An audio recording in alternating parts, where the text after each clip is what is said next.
কেমন আছো তোমরা সবাই? আশা করি তোমরা সবাই খুব ভালো আছো, আমরাও খুব ভালো আছি। তো আমি গত ১ মাস পর একটা লং ভিডিও দিচ্ছি, মানে ব্লগ শ্যুট করেছি। ব্লগ অনেক শ্যুট করা আছে কিন্তু আপলোড করতে পারিনি, ভয়েস ওভার দিতে পারিনি।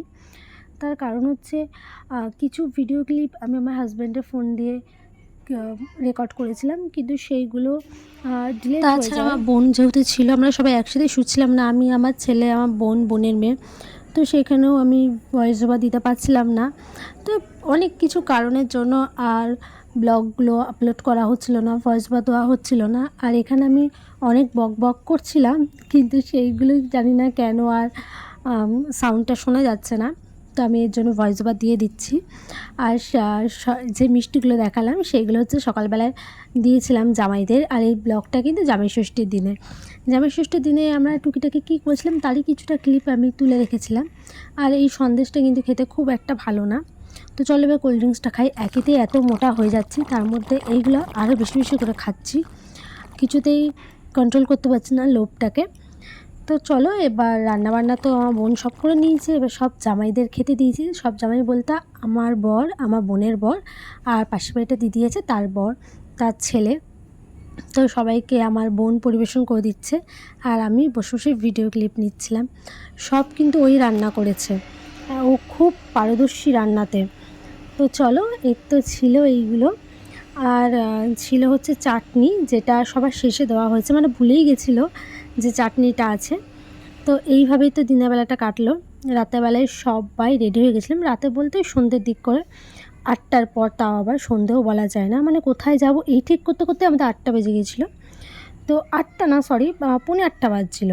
তো আমরা সবাই মিলে ঠিক করলাম যে রাম মন্দির যাব। রাম মন্দির তো ৮টার মধ্যে বন্ধ হয়ে যায়, কিন্তু সবাই বললো না না, বন্ধ হবে না, চল আজকে যদি খোলা থাকে তাহলে রাম মন্দিরটাই ঘুরে আসি। তো এই যে আমরা যাচ্ছি, আর এখানে রাস্তার এখানটা, এটা হচ্ছে বাঁধের ওপরটাতে, যেখানটাতে লাইট ছিল না, কুটকুটো অন্ধকার ছিল।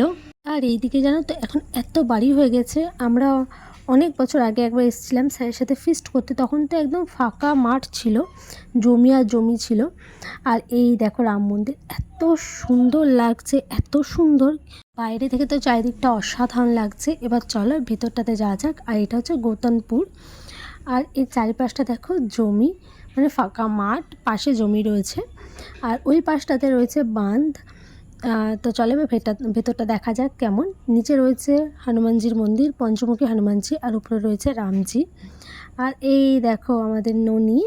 আর এখানে এই দেখো রামজি, লক্ষ্মণজি, সীতামা সব রয়েছে।